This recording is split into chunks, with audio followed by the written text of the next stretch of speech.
Life স্টোরিটা কেমন আপনার? 90টি সুন্দরবনে এসেছি। তার 90-র পরেতেই আগে প্রাথমিক ডাঙ্গা রয়েছি, তারপরে সাগরের ভিতর মাছ মারতে গেছি। সকালে যায় আর রাত্রে আসি মাঝে মধ্যে, আর সব প্রতিদিন সকালে আসা হয়। আচ্ছা, এতে আপনারা যে সমুদ্রে মাছ ধরেন সমস্যা হয় না? দস্যু থাকে, জলদস্যু থাকে বা বর্তমান কোনো জলদস্যু নাই। হ্যাঁ, বর্তমান এই সাগরে কুমির আছে, হাঙ্গর আছে, এই ছাড়া আর কোনো সমস্যা নেই। এই যে চরে, এটা এই জায়গাটার নাম কি? দুবলাশ্বর। কতটি পরিবার এখানে আপনারা থাকেন? আমরা প্রায় 1500 পরিবার থাকি, 50,000-এর মতো লোক। আস্তে আস্তে চর বাড়তেছে আপনি মনে করেন এতদিন ধরে আছেন? না, মাঝে মধ্যে বাড়ে, মাঝে মধ্যে ভেঙে যায়। এবছর ভাঙিছে কম, এবছর থাকায় সমস্যা। কারণ তো সুন্দরবনে শুটকির ব্যবসা, সমুদ্রে মাছ আহরণ করি, আর দেশে কাঁকড়া, গলদা বাগদা, লস আছে লাভ আছে।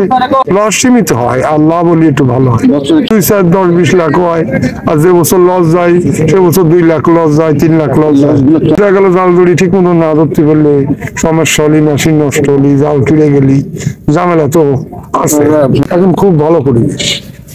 আমি যদি চলে 10 নম্বর পর তো আর সমস্যা তো দেখি না কোনো জায়গায়। এখানে আপনারা 50,000 লোক বাস করেন, এখানে কি কোনো পঞ্চায়েত কমিটি আছে?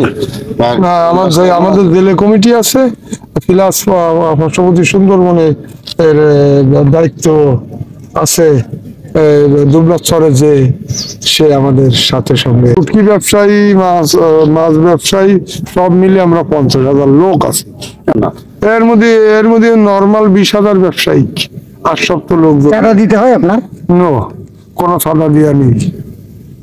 আর দীর্ঘ 10-15 বছর, 10-12 বছর হয়েছে কোনো চাঁদা নাই সুন্দরবনে। আচ্ছা, রাতে আপনারা এখানে থাকেন, বাঘের কোনো মানে জীবজন্তুর কোনো ভয়? জীবজন্তুর কোনো ভয় নাই। তো মাঝে মধ্যে বাঘ ঢোকে, এটা ওই নর্মালে ওই জঙ্গলের পাশে যাদের বাসা। আপনি বাঘ দেখেছেন?